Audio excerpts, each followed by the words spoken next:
ఏం బావా అత్తయ్య ఇంకా నిద్రపోయినట్లేదు. ఇదంతా చూసిందంటే అలరైపోతామేమో. ఏం పర్వాలేదులే బావా. జీతాలు వచ్చిన రోజు నెలకోసారి తాగుతాం. మనం ఏమన్నా తాగుబోతులమా? అయినా మా అమ్మ వచ్చి చూసినా తెలియకుండా జీవంతో లేవులు అందించేశాను కదా. ఒరే అబ్బాయి, జీవంతోని అంటున్నారేంట్రా? అబ్బే ఏమీ లేదే, ఒంట్లో కాస్త బలంగా ఉంటుందని జీవంతో తెచ్చుకు తాగుతున్నాం. మరి మధుకోక సీసా తీసుకురమ్మని చెప్పే కదరా. మేం తీసుకుని మాకు బాగా పనిచేస్తే వాడికి ఇద్దామని మేము ట్రైల్ వేస్తున్నాం. అసలు ఈ మందు గుణగణాలేంట్రా? ఒకటేమిటే, ఎముకలు, నరాలు, కండరాలు పళ్ళతో సహా గట్టిపడిపోతాయి. అవును. ఎక్కువైందంటే శరీరం కొయ్యబారిపోతుంది. అబ్బో. రక్త శుద్ధి చేస్తుంది. అంటే రక్తం శుద్ధ ముక్కలాగా అవుతుంది. మనస్సు మాట నిదానంగా ఉంటాయి. కరెక్ట్. నోరు విప్పితే సంస్కృతం. కీళ్ళ నొప్పులు, వాతం పటాపంచలు అయిపోతాయి. ఏంటేంటి? కీళ్ళ నొప్పులు, వాతం పటాపంచలు అయిపోతాయి. అయిపోతాయి. పటాపంచలైపోతాయా? దొంగ సన్నాసి, మరి నాకు ఆ మాట చెప్పదారా? నాకు నువ్వు తాగుతావా? అవునరా. వద్దమ్మా, నువ్వు తాగలేవే. మరి ఇద్దోరంగా మాట్లాడబాకరా. మీరిద్దరు తాగలేంది, నేను తాగలేనా? పోయి జీవంటోను. అత్తయ్య అదెందుకు గాని రేపు నీకు వేరే సీసా తెచ్చిస్తాంలే. చాలే అబ్బాయి, ఊరికే నసుకుతున్నావు. అది నేను ఎంగిల్ చేశానే. నీ ఎంగిల్ నాకో లెక్కంట్రా. అత్తయ్య ఎక్కువ పోసుకోకు, నువ్వు తాగలేవు. ఏంటబ్బాయి నువ్వు? ఎంత చేదుగా ఉన్నా, ఎంత ఘాటైన మందైనా సరే నేను తాగలను. ఆగదు, కొంచెం నీళ్లు కలుపు. నీళ్లు పోస్తే పవర్ పోద్దయ్యా. ఇట్టగే తాగాలి. మీరు కూడా ఇట్టగే తాగండి.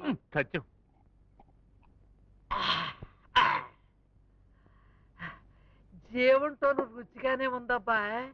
కాకపోతే కాస్త మిరియాల కషాయం లాగా కొంచెం కొంచెం ఘాటుగా ఉంది అంతే. అరే, నా నడువు నొప్పి తగ్గిపోతున్నట్టుగా ఉందా? అరే అబ్బాయి, కొంచెం జరగరా. కొంచెం పై. ఇంకా తాగుతావా? ఇది రౌండ్ల మీద రౌండ్లు పొయ్యి కొడితే. నువ్వు పోస్తావా, నన్ను పోసుకోమంటావా?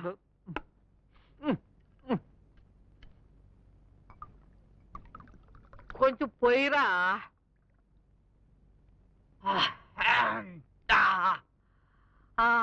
జీవంటో అద్భుతం. ఏంటిది? జీవంటో తాగేటప్పుడు కోడి ముక్కలు తినాలా?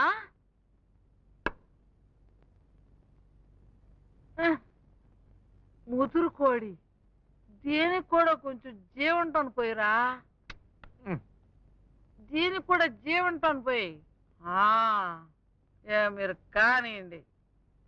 జీవంటోని బాగా తాగండి, శక్తిని పొందండి. జీవంటోన్ జిందాబాద్. బావా పడిపోద్దేమో.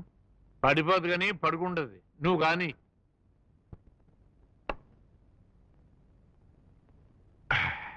బావా ఇంకేంటి విశేషాలు? నాకు విశేషాలు ఏముంటాయి? అమ్మాయి పెళ్లి చేయడమే శేషం. బావా, ఇంకా వాళ్ళని ఎంతకాలం అలా ఉంచుతావు? పెళ్లి చేసేద్దాం బావా.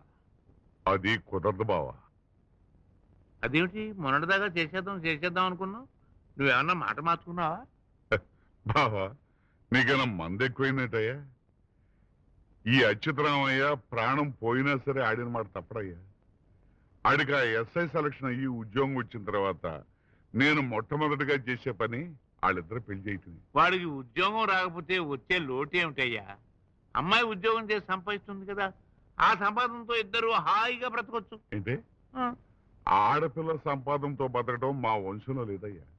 ఆడికి ఉద్యోగం వచ్చే వరకు పెళ్లి చేయనయ్యా. సరే బావా, చీటికి మా వాడు మీ ఇంటికి రావడం మీకన్నా భయంగా ఉందా? మీ వాడి విషయంలో నాకు భయం ఏమిటయ్యో? అంటే మా వాడు మగాడు కదా. అద్దులో ఉంది మగాడు.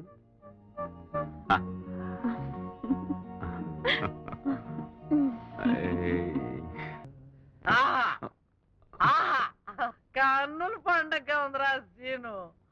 రా కిస్తాయ్, కిస్తాయ్ తొందరగా రారా, ఇక్కడ మంచి సీన్ జరుగుతుంది. రారా రా. తప్పుకోరా, తప్పుకో. వీళ్ళిద్దరు దొంగతిళ్ళు తింటున్నారా? దొంగతిళ్ళ ఏంటవి? దొంగతిళ్ళు అంటే అర్థం కాదు. ఈ వయసులో ఉన్నవాళ్ళు ఇద్దరు దొంగతిళ్ళు తింటున్నారంటే ఆ మాత్రం అర్థం కాదంట్రా. నీకు టేస్ట్ లేదా అంతే. రేయ్, ఆ? రేపటి నుంచి జీవంతో ఇంకొంచెం ఎక్కువ తాగు. ఇదిగో నేను జీవంతో తాగాక నాకు జీవనోత్సాహం ఎక్కువైపోయింది. ఇంకా వస్తుందా? సరే రావయ్య బావ లోపలికి. పోండ్రా, పోండి. టేస్ట్ అందరికీ నాలాగే ప్రిన్సిపల్స్ ఉండొచ్చు, తప్పు లేదు. కానీ మూర్ఖత్వం ఉంది చూసావు, అది ఉండకూడదు. ఏ ఆ ఎమ్మెల్యే గారిపై కాళ్ళ మీద పడి తప్పు అయిపోయింది మహాప్రభు అంటే మీ నాన్న మణులు మాడికాయలు ఏమైనా కొట్టుకుపోతాయా?